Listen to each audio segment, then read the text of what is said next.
Hello my dear students, welcome to my educational channel విద్యా ఉద్యోగ సమాచారానికి స్వాగతం. డైలీ జీకే అండ్ కరెంట్ అఫైర్స్లో ఇవాళ 447 వీడియోలో ఉన్నాం. ఈరోజు కూడా top 10 important current affairs plus stock GK కూడా దీంట్లో కలిసి ఉంటాయి. సో మనమైతే డిస్కస్ చేద్దాం. మరి constable notification, SI notification already మనకు రిలీజ్ కావడం జరిగింది. సో ఆ ఉద్యోగాలకు ప్రిపేర్ అవుతున్న వాళ్ళైతే తప్పకుండా డైలీ ఫాలో కండి. మీకు చాలా మంచి కంటెంట్ అయితే ఇస్తాను ఇక్కడ. అంటే ప్రతి క్వశ్చన్ కూడా చాలా డెప్త్గా అనాలిసిస్ చేసి ఇవ్వడం జరుగుతుంది. నేను చెప్పే ప్రతిదైతే మీరు రాసుకునే ప్రయత్నం అయితే చేయండి. ఇక ఎవరైనా మన ఛానల్ సబ్స్క్రైబ్ చేయకపోతే తప్పకుండా సబ్స్క్రైబ్ చేసుకుని డైలీ అప్డేట్స్ పొందండి. ఇంకా లేట్ చేయకుండా ఈరోజు క్వశ్చన్ నెంబర్ 1 వచ్చేసి ఇవాళ మనకి అమెరికా కేంద్ర బ్యాంకు పేరు ఏమిటి? రైట్, ఇక్కడ ఇచ్చాను already answer. America central bank మీకు అర్థం కావాలి క్లియర్గా. ప్రతి దేశానికి ఒక సెంట్రల్ బ్యాంక్ అనేది ఉంటుంది. రైట్, ఇండియా కూడా ఒక సెంట్రల్ బ్యాంక్ ఉంది. అంటే మొత్తం బ్యాంకింగ్ వ్యవస్థ దీని కంట్రోల్లో ఉంటుంది అన్నట్టు ఇండియాలో. అమెరికాలో ఆ దేశం యొక్క సెంట్రల్ బ్యాంక్ ఏంటిది? ఆ దేశం సెంట్రల్ బ్యాంక్ ఫెడరల్ రిజర్వ్ అమెరికాది. మన central bank RBI, reserve bank of India. గుర్తుపెట్టుకోండి. అమెరికా వాళ్ళదేమో సెంట్రల్ బ్యాంక్ లేదా కేంద్ర బ్యాంకు పేరు ఫెడరల్ రిజర్వ్. తరచుగా న్యూస్లో ఉంటుంది. ఎందుకంటే ఆ కేంద్ర బ్యాంకు తీసుకునే నిర్ణయాలు ప్రపంచవ్యాప్తంగా ఆర్థిక వ్యవస్థను, షేర్ మార్కెట్ను, బంగారం ధరలను ప్రభావితం చేస్తాయి. కాబట్టి చాలా చాలా ఇంపార్టెంట్. వేరే దేశ సెంట్రల్ బ్యాంక్ గురించి నేను చర్చించట్లేదు ఇక్కడ. ఇది ఇంపార్టెంట్ కాబట్టి దీని గురించి ప్రశ్నించిన. దీని నూతన చైర్మన్ కెవిన్ వార్ష్. ఇది కూడా గుర్తుంచుకోండి. ఇక ఇండియాకి వద్దామా. ఇండియాలో central bank reserve bank of India. ఇది ఆర్బీఐ 1934 చట్టం ప్రకారం 1935లో దీన్ని ఏర్పాటు చేసిండ్రు.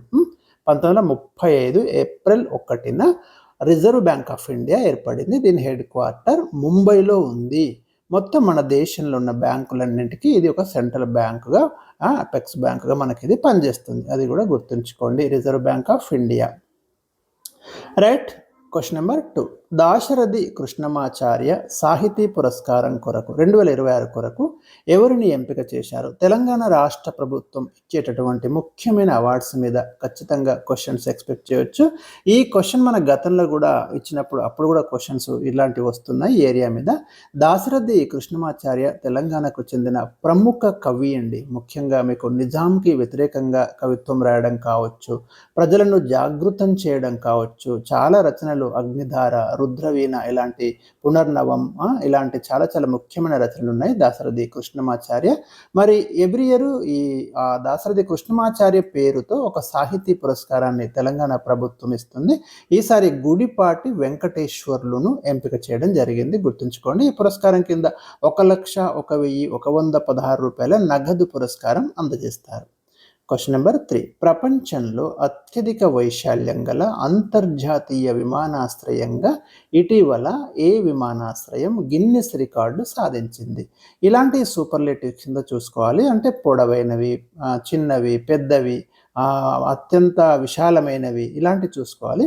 అత్యధిక వైశాల్యం గల మనకు ఇంటర్నేషనల్ ఎయిర్పోర్ట్ ఏది అంటే సౌదీ అరేబియాలోని దమామ్ నగరంలో ఉన్న కింగ్ ఫహద్ ఇంటర్నేషనల్ ఎయిర్పోర్ట్ ఉంటుంది కదా, సౌదీ అరేబియాలో ఉంది King Fahad International Airport. Expected question ఇది, గుర్తుంచుకోండి.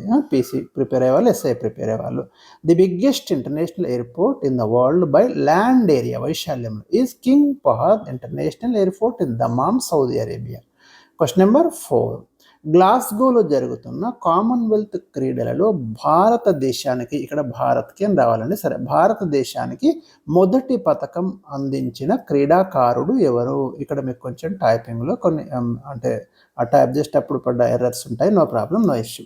గ్లాస్గోలో జరుగుతున్న కామన్వెల్త్ క్రీడలలో భారత్కు మొదటి పథకం అందించిన క్రీడాకారుడు జెండు కుమార్ అండి. రీసెంట్గా మనకి ఇప్పుడు ఆల్రెడీ జరుగుతున్నాయి కదా కామన్వెల్త్ క్రీడలు, ఎవ్రీ 4 yearsకి ఒకసారి జరుగుతాయి. గుర్తుంచుకోండి. 2022లో బర్మింగ్హామ్లో జరిగినాయి, 2026లో స్కాట్లాండ్ గ్లాస్గోలో జరుగుతున్నాయి, 2030లో మన ఇండియాలో జరగబోతున్నాయి. కామన్వెల్త్ క్రీడలు ఏ దేశాల మధ్య జరుగుతాయి? ఒకప్పుడు బ్రిటన్ పరిపాలించినటువంటి దేశాలు ఏవైతే ఉన్నాయో అవి స్వతంత్రం పొందినాయి కదా, ఆ దేశాలన్నీ ఒక గ్రూప్గా ఉన్నాయి. వాటినే కామన్వెల్త్ కూటమి అంటాం. సో ఆ కామన్వెల్త్ దేశాల మధ్య ఈ క్రీడలు జరుగుతున్నాయి. మరి ఇండియాకి ఫస్ట్ దీంట్లో అంటే ఈసారి జరుగుతున్న పోటీలలో మొదటి పథకం ఎవరు అందించిండ్రు అంటే జండు కుమార్ పారా పవర్ లిఫ్టింగ్లో కాంస్య పథకాన్ని అందించడం జరిగింది. తర్వాత మనకి తొలి స్వర్ణ పథకం మీరాబాయి చాను అందించింది వెయిట్ లిఫ్టింగ్ ఈ క్రీడలలో. ఇంకా చాలా పథకాలు అయితే మనకు వచ్చినాయి, అవన్నీ డాటా తర్వాత ఇస్తాను. క్వశ్చన్ నెంబర్ 5, ఎన్టీఏ నిర్వహించే పరీక్షల్లో ప్రశ్నాపత్రాల లీకేజీ నివారించడానికి ఎవరి నేతృత్వంలో ఉన్నత స్థాయి ఒక హై లెవెల్ టాస్క్ ఫోర్స్ ఏర్పాటు చేశారు? నేషనల్ టెస్టింగ్ ఏజెన్సీ అంటాము. ఇది సెంట్రల్ గవర్నమెంట్కి సంబంధించి కొన్ని కీలకమైన ఎగ్జామినేషన్స్ని కండక్ట్ చేయడం కోసము మనకు కేంద్ర ప్రభుత్వం ఏర్పాటు చేసిన ఒక సంస్థ. కానీ రీసెంట్గా వీళ్ళు నిర్వహించిన నీట్ ఉంది కదా, 2026 మే 3న జరిగిన నీట్ ఏదైతే ఉందో ఆ ఎగ్జామ్ పేపర్ లీక్ కావడము, తర్వాత దేశవ్యాప్తంగా కొంత అలజడి రావడము, దీనివల్ల ఏమైందంటే సెంట్రల్ గవర్నమెంట్ అలర్ట్ అయ్యి ఇక భవిష్యత్తులో ఇలాంటి లీకేజ్ జరగకుండా ఉండడం కోసము ఎలాంటి సిఫార్సులు చేయాలనేది ఒక కమిటీ, ఒక ఉన్నత స్థాయి టాస్క్ ఫోర్స్ని ఏర్పాటు చేసింది. ఎవరి నేతృత్వంలో? నందన్ నీలేకని అండి, వెరీ ఇంపార్టెంట్. ఇన్ఫోసిస్ సహా వ్యవస్థాపకుడు నందన్ నీలేకని నేతృత్వంలో ఈ ఉన్నత స్థాయి టాస్క్ ఫోర్స్ ఏర్పాటు చేయడం జరిగింది. మీకు ఆధార్కి సంబంధించి కూడా చాలా ఇంపార్టెంట్ పర్సన్, మనం ఆధార్ కార్డ్స్ ఉన్నాయి కదా, సో వాటి వెనుక కూడా నందన్ నీలేక్ అనే చాలా కృషి ఉంది. సో మరి అతన్ని తీసుకొచ్చి ఈ టాస్క్ ఫోర్స్కి ఒక చైర్మన్గా అపాయింట్ చేయడం జరిగింది. ఇందులో కమిటీ సభ్యులు ఎస్ సోమనాథ్ అండి, ఇప్పుడు మనకి ఇస్రో మాజీ చైర్మన్. తర్వాత తపన్ డెకా, వి కామకోటి మద్రాస్ ఐఐటి డైరెక్టర్గా ఉన్నారు. అనిత్ కర్వాల్, అమృత్ లాల్ మీనా. సో వీళ్ళ నేతృత్వంలో ఇది వేయబడింది. 5 స్టార్ క్వశ్చన్గా పెట్టుకోండి. ఇది సెంట్రల్ గవర్నమెంట్ తీసుకున్న కీలక నిర్ణయం కాబట్టి క్వశ్చన్ ఎక్స్పెక్ట్ చేయొచ్చు. రైట్. క్వశ్చన్ నెంబర్ 6, శత్రు దేశాల డ్రోన్ల సమూహాలను ఎదుర్కొనే ఏ స్వదేశీ రక్షణ కవచం ఇటీవల భారత సైన్యానికి అందుబాటులోకి తెచ్చారు? సైన్స్ అండ్ టెక్నాలజీలో ముఖ్యంగా మీరు ఇండియన్ డిఫెన్స్ సిస్టమ్కి సంబంధించి ఏ అప్డేట్ వచ్చినా కూడా కంపల్సరీ ఫాలో కండి, క్వశ్చన్స్ వస్తాయి. అంటే మన భారతదేశం యొక్క రక్షణ వ్యవస్థ డిఆర్డిఓ ఉంది కదా, మనకి defence research and development organisation, వాళ్ళు ఏం చేసినారు రీసెంట్గా మనకు నేత్ర అనేది ఒకటి వచ్చింది, స్వదేశీ గగనతల ముందస్తు హెచ్చరిక వ్యవస్థ ఎయిర్ ఫోర్స్కి. ఇంకా అలాంటి కొన్ని ఏవైతే లేటెస్ట్ అప్డేట్స్ వస్తుంటాయి. తర్వాత డిఆర్డిఓ ఏమైనా కృషి చేస్తుందా, స్పెషల్గా ఏమైనా కనుక్కుంటుందా, ఆవిష్కరిస్తుందా, వాళ్ళే కొన్ని ఉంటాయి, అవన్నీ చూసుకోండి. ఇదైతే మనకి ఇప్పుడు ఈ డ్రోన్ల సమూహాలను ఎదుర్కోవడానికి ఇండియా ఒక ఇండిజినియస్ టెక్నాలజీ తీసుకొచ్చింది. దాన్నే మనం భార్గవాస్త్ర అంటున్నాం. దీన్ని మనం ఒక వెహికల్కి ముందు బిగించినట్టయితే ఏమైందంటే ఎక్కడి నుంచో వచ్చే డ్రోన్లను అయితే ఇది ఇమ్మీడియట్ పసిగట్టి వాటిని నాశనం చేస్తుంది అని చెప్తున్నారు. చాలా సక్సెస్ఫుల్గానే ఇది అయింది, టెస్ట్లో కూడా మంచి రిజల్ట్ అయితే ఇచ్చింది అని చెప్తున్నారు. ఇంకా సైన్యానికి అందుబాటులోకి రాబోతుంది. రీసెంట్గా మనకి డెమో ఇచ్చారు వాళ్ళు. భార్గవాస్త్ర అనేది ఒక వాహనానికి అమర్చిన సమీకృత వ్యవస్థ, ఒక కమాండ్ సిస్టమ్ అని మనం, ఇంటిగ్రేటెడ్ ఒక సిస్టమ్ అని మనం అనుకోవచ్చు. ఇదంతా కూడా ఇక్కడ దీని గురించి ఇంకా ఇచ్చారు, మీకు అర్థమైతే సరిపోతుంది. క్వశ్చన్ నెంబర్ 7, భారతదేశంలో అతిపెద్ద రామ్సార్ ప్రాంతం ఏది? సుందర్బన్స్ మడ అడవులండి అతిపెద్ద రామ్సార్ ప్రాంతము, వెస్ట్ బెంగాల్లో ఉంది, గుర్తుంచుకోండి. అయితే మీకు ఇక్కడ ఒకటి అర్థం కావాలి, ఏంటిది అసలు రామ్సార్ సైట్ అంటే ఏంటిది అనేది మీకు క్లారిటీ ఉండదు. ఏం జరిగింది అంటే 1971 ఫిబ్రవరి 2న ఇరాన్లోని రామ్సార్ నగరంలో ఒక ఇంపార్టెంట్ కన్వెన్షన్ జరిగింది, ఒక సమ్మిట్ అనుకోండి. దాంట్లో చాలా దేశాలు అయితే పార్టిసిపేట్ అయినాయి. అక్కడ ఏం నిర్ణయం తీసుకున్నారంటే ప్రపంచవ్యాప్తంగా ఆయా దేశాలలో చిత్తడి నేలలు ఉంటాయి కదా, బురదగా ఉండి నీరు నిల్వ ఉండే ప్రాంతాలు, ఇలాంటి వాటిని వెట్లాండ్స్ అంటాం అన్నట్టు. ఇవి ప్రకృతి పరిరక్షణ, పర్యావరణ పరిరక్షణ కోసము, వన్యప్రాణుల నివాసం కోసము, రకరకాలైన మొక్కలకు పెరుగుదల కోసం ఉపయోగపడే నేలలు ఇవి. చాలా ఇంపార్టెంట్ ఈ వెట్లాండ్స్ ఒక దేశానికి. మరి ప్రపంచంలో ఆయా దేశాలలో చాలా వెట్లాండ్స్ ఉన్నాయి. అవి ఏమవుతున్నాయి, మనకి డ్యామేజ్ అవుతున్నాయి. అక్కడ మనము నిర్మాణాలు చేస్తున్నాము, లేదంటే క్లియర్ చేసేస్తున్నాము అలాంటి వాటిని. దానివల్ల పర్యావరణానికి చాలా నష్టం ఏర్పడుతుంది. కాబట్టి వీటిని రక్షించుకోవాలని చెప్పి ఈ రామ్సార్ నగరంలో జరిగిన మీటింగులో అందరు కలిసి ఒక నిర్ణయం తీసుకున్నారు. అందుకే మనము ఫిబ్రవరి 2ను వెట్లాండ్స్ డేగా జరుపుకుంటాం, చిత్తడి నేలల పరిరక్షణ దినోత్సవంగా జరుపుకుంటాం. అట్లా మన ఇండియాలో ఇప్పటి వరకు నేను ఈ వీడియో రికార్డ్ చేస్తున్న సమయానికి 100 రామ్సార్ సైట్స్ను ఐడెంటిఫై చేయడం జరిగింది.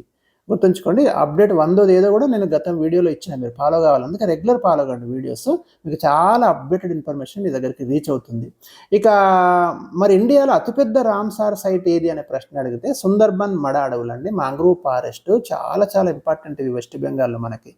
ఈ సుందర్బన్ డెల్టా అని కూడా అంటాం చూడండి. అక్కడ మీకు ఎక్కడైతే వెస్ట్ బెంగాల్లో గంగా నది మనకి బంగ్లాదేశ్లోకి ఎంటర్ అవుతుంది వెస్ట్ బెంగాల్ నుంచి, మళ్ళీ బంగ్లాదేశ్ నుంచి బంగాళాఖాతంలో కలుస్తుంది. అక్కడ అది బ్రహ్మపుత్రతో కనెక్ట్ అయిపోయి అటు వెళ్ళిపోతుంది. సో ఈ సుందర్బన్స్ మడ అడవులు మీకు వెస్ట్ బెంగాల్లో చాలా చాలా ఇంపార్టెంట్, గుర్తుంచుకోండి.